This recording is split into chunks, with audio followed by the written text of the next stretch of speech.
Hey everybody, I'm JJ. You're watching Reality Survival. And so right now I just wanted to talk with you about the biggest lie in the prepper community. And I'm guilty of perpetuating this lie myself. Probably. And I think it's just because of the way that we speak to each other and in terms that makes it more simple to understand a complex series of events and make it understand it easily. But the biggest lie is, in my opinion, is that there is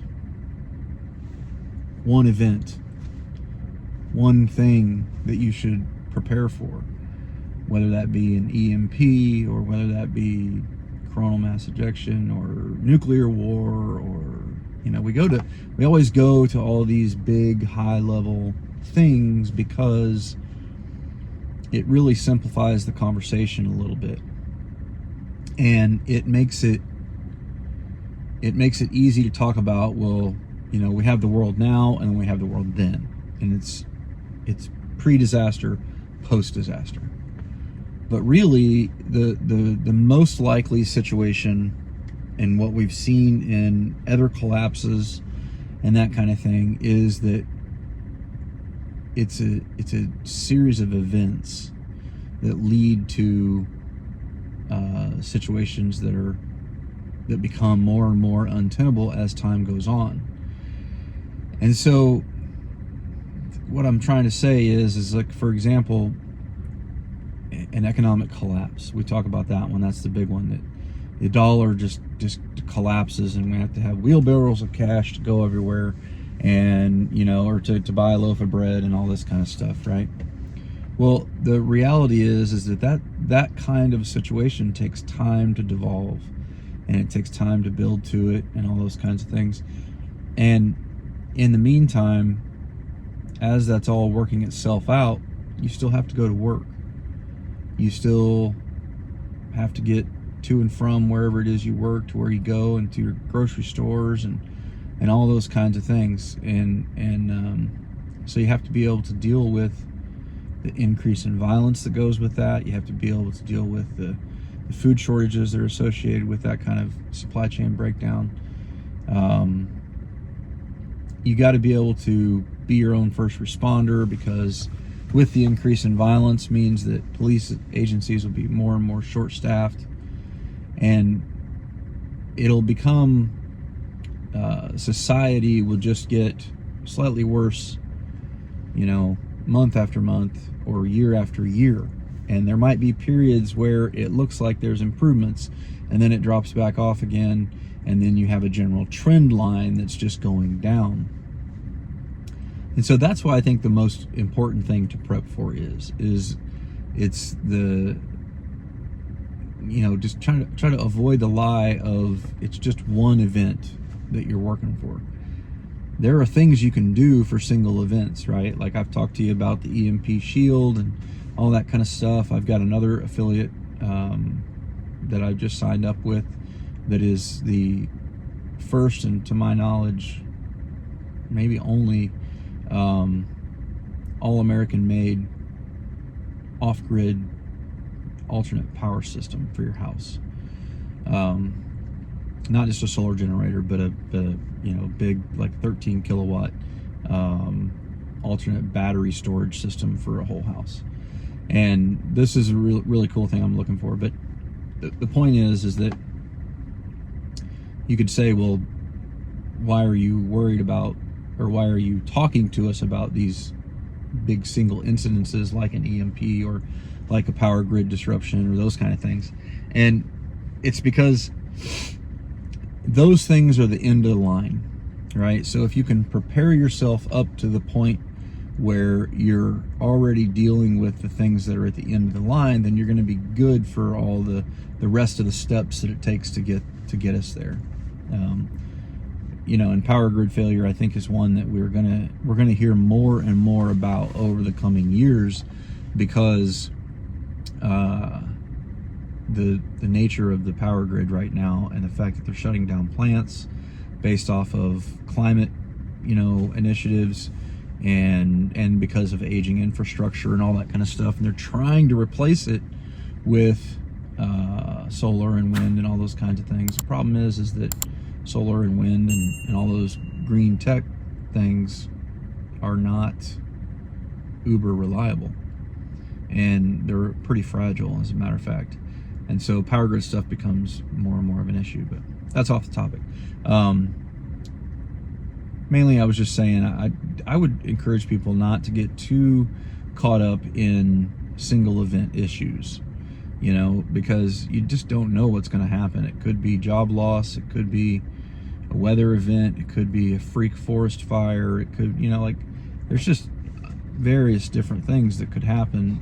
And then you have to look at the series of cascading failures that result from 2 or 3 bad things in a row.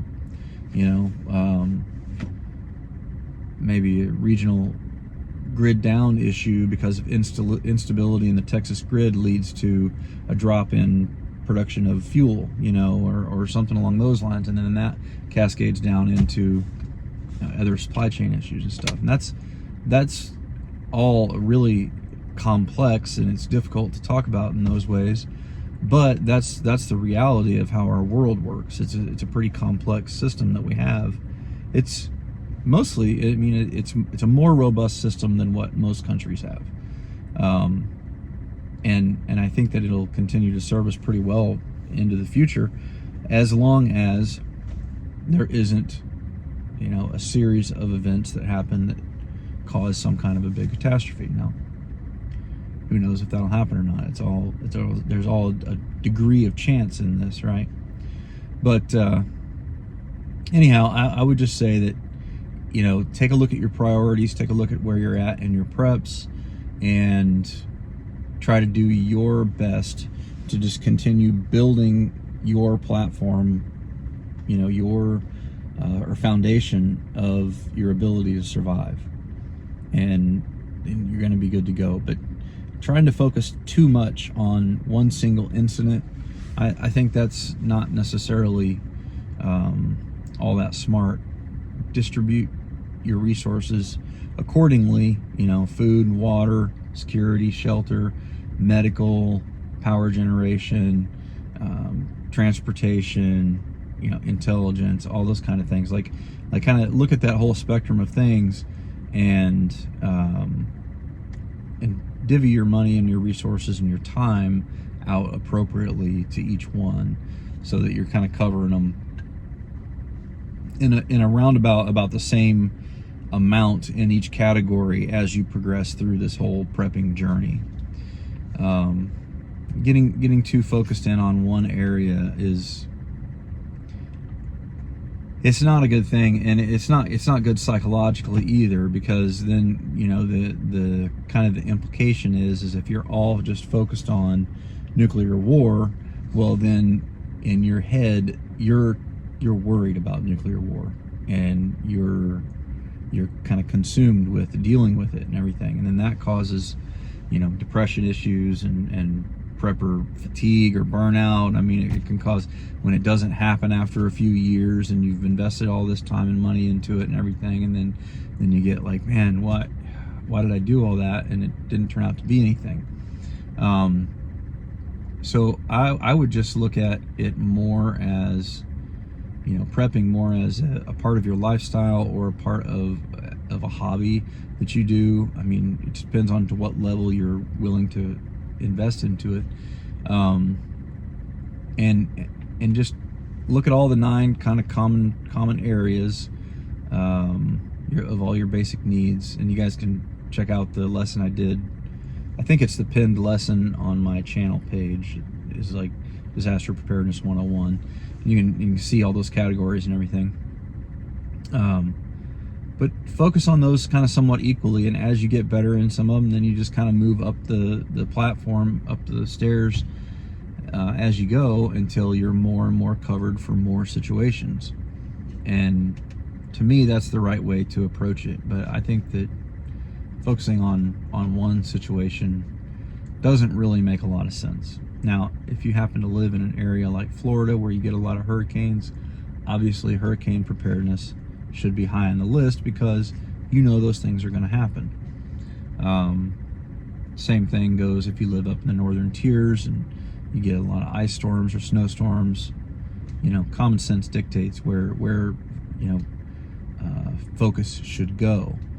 But I would just try not to get too caught up in all the apocalyptic scenarios and all that kind of stuff. We all use that language. Like I said, I think we do it just because it makes a conversation simpler.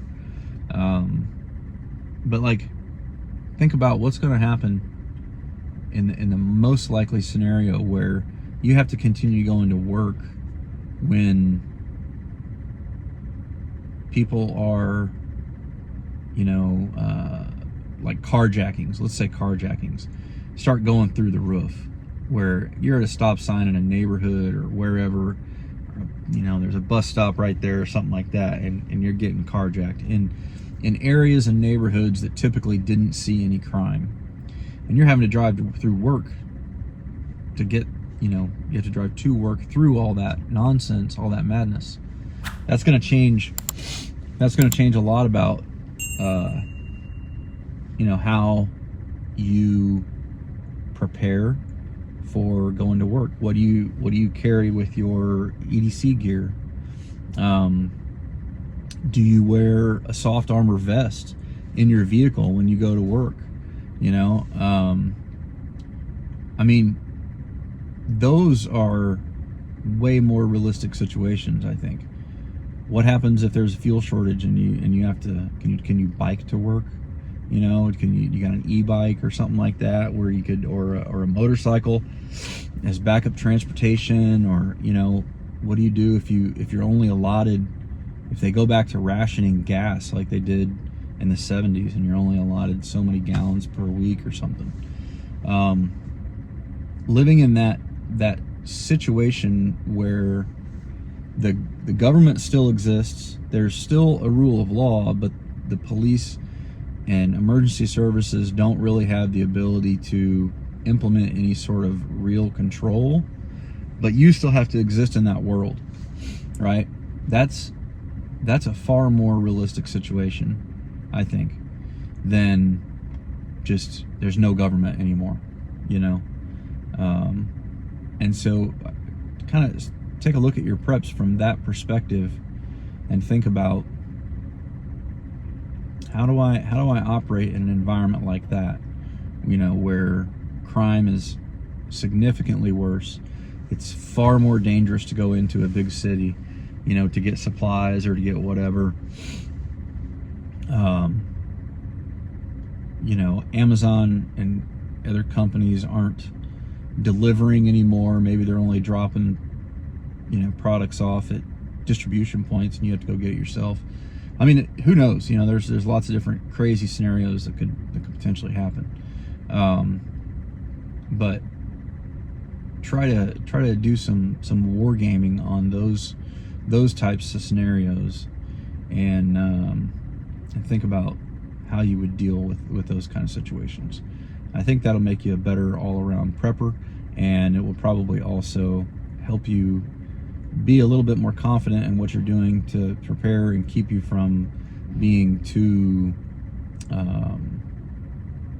focused on one event that might cause, you know, some issues with paranoia and mental health and depression and all those kinds of things. So anyhow, hopefully that spurs some thought for you. I don't know, I just thought I'd put it out there and share what I was thinking about with you guys. Let me know in your comments below what you think. You think it's more likely to be just a bang kind of event, or do you think it's more likely to be a gradual kind of fade into dystopia or whatever? Or maybe life is gonna improve and it'll get better. My sense of it is we're probably going to be looking at a downward slope until around 2030, 2032, and then it'll probably start to head back up and get more far more enjoyable and relatively stable and those kind of things. But I think that the years between now and 2030 are probably going to be pretty rough, just because the transition from a macro geopolitical standpoint of, you know, everything that's happening in the world. But yeah, it's just my opinion, so I could definitely be wrong. Anyway, thanks for watching, guys. Don't forget to live the 6 Ps. Proper prior preparation prevents poor performance. And head over to realitysurvival.substack.com and sign up over there if you want to get in on, get notified whenever I put videos out. And if you want to be a paid subscriber, for as low as like $5 a month, you can get in and get in on the monthly giveaways. So we do monthly gear giveaways, and I think we've only got like 65 subscribers right now, so your odds of winning are like 1 in 65 each month, so it's pretty cool. Anyway, thanks for watching. Take care. We'll see you on another video here shortly.